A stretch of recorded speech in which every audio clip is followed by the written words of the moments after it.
Ooh, fancy.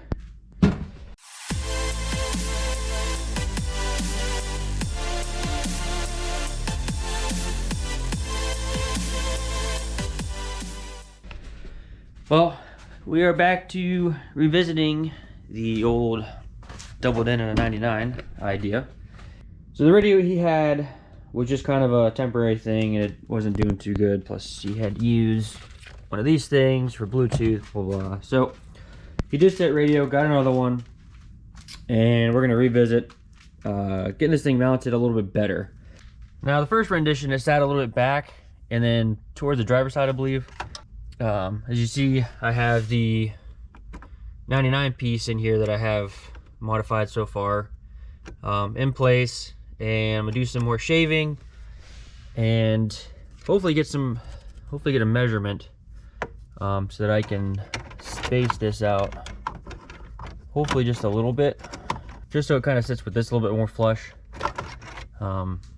So if you didn't see the other video, this is a 99 kit, this is an 01 Plus kit, and I've pretty much hacked both of them up, and I had made a janky version of an install kit to put a doubled in and a 99. A quick recap, you can go back and watch that video though. Basically what you need to do is you need to find an 01 Plus bezel, depending on what radio you have.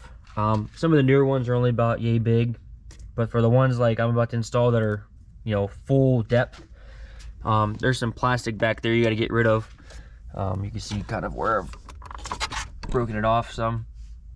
To install this, you gotta remove a couple of the placeholders to make this fit into here, and then you also have to measure and lower your HVAC controls. You can kind of see here, so I have the older style in the turbo car. You can see how much further up those HVACs sit. So and then how skinny that opening is. So yeah, we're gonna get back into this and cut some more stuff up. So far, here's some of the clearancing I've done. So obviously I cut off the body here, but I did kind of grind some of that out so far, and then also notched up here. So in theory, sits down like that. So, and as you can see, that's where it was before. Now the height is perfect. I just need it to go this way. So I'm gonna grind into here some more. And then another thing is depth. So yeah, possibly, I'm not sure about that. I mean, I guess I still have the strength of the side, so might square this off a little bit more on both sides, and then move that back about yay. Yeah, I think that's what we'll do. So let's get to cutting.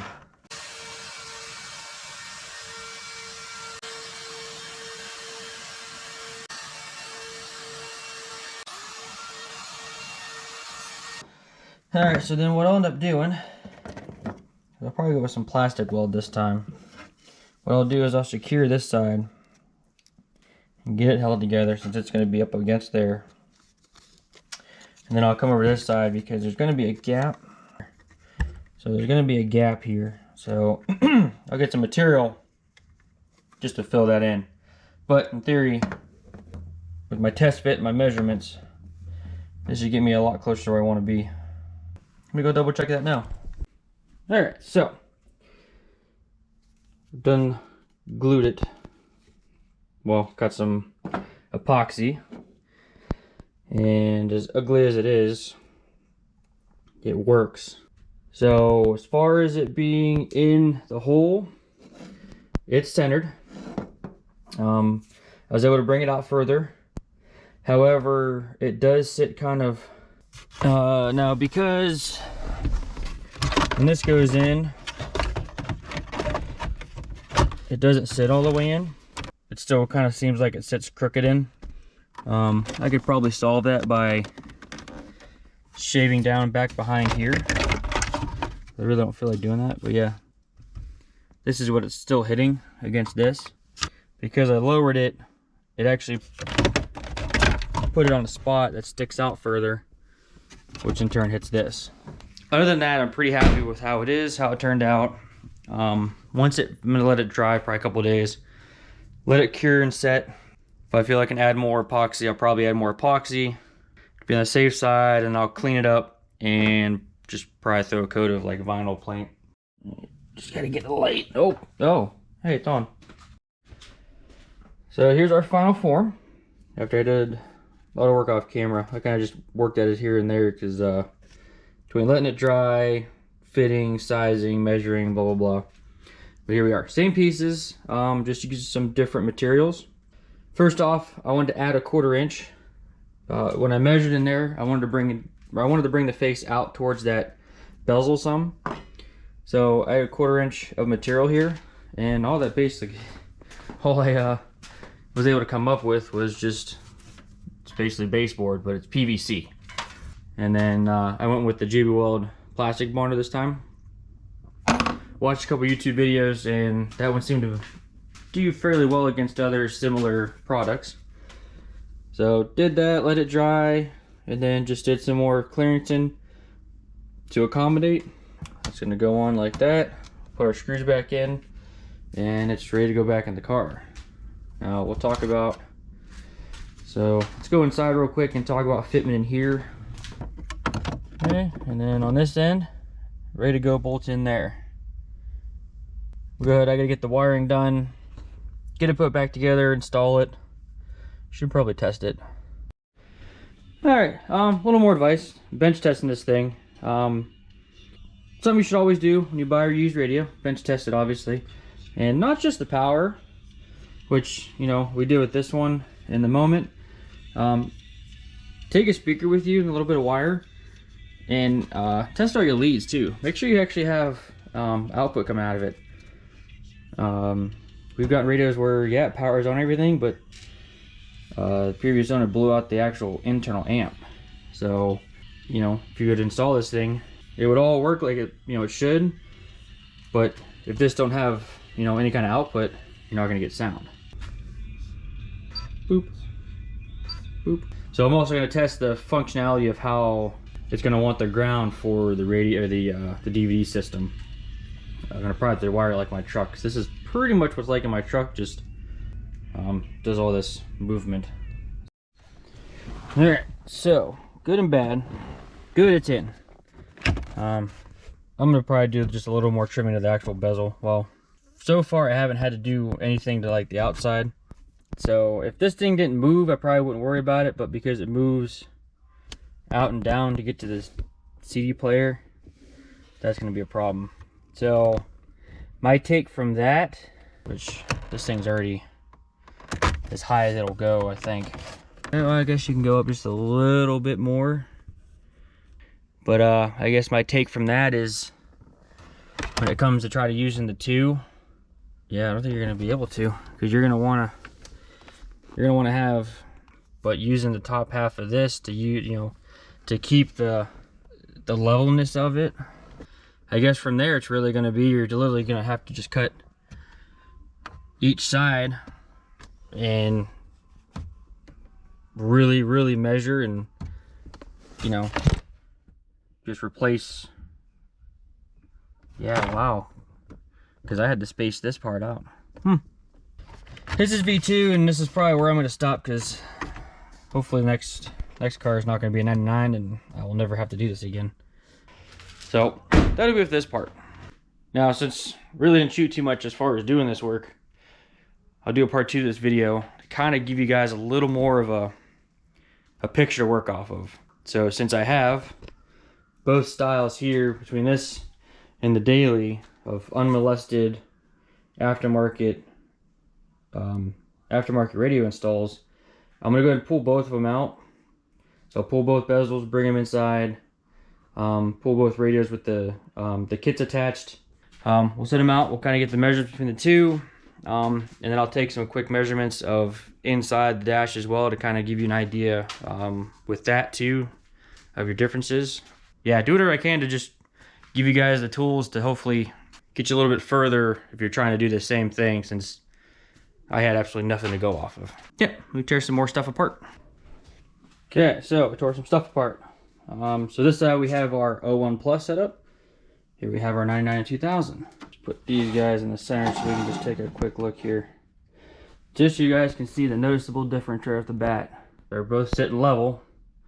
You can see the tops are the same, but now you can see how the openings are different, and then how the HVAC sits at a different spot. And then actually you can even see, how low that plug sits, and look at the gap about high, you know, with how high this one sits. So, and then here's the two different kits. With this one, if you do a double din, all it does is there's a different insert, and it's basically this whole thing is, you know, for a double din. It's really, the subject is trying to put bigger into smaller. We can use this as an example. So right off the bat, you can see how much lower that sits, and then look at the gap. So if I put it to the side like it should be, look at the gap you have. That's the biggest differences there. And that's not even starting to talk about moving the HVAC and your depth if you have one of the bigger radios. Something else to look at is this side maintains the typical GM holes. But if you look at the other side, so even if it was wide enough, you can see the difference on how that sits. Kind of like that. So see how much further out that 99 sits. So that's some of the things you're gonna run into. Get you some rough numbers here. So ear to ear is about 9 inches on this guy. Yeah, you're right on about ½ inch. So you're about 9.5 inches on this guy. So your opening for your 01 Plus, 4 3/8, and then your opening for your 99, about 3 5/8. So about 3/4 of an inch difference in height that you got to make up for. So let's take our 01 Plus kit, and I'm gonna try anyway. I have a lot of stuff going on with my radio, so it's not quite easy to shove. Oh, see, that one doesn't even line up. The two holes line up, but the holder piece doesn't.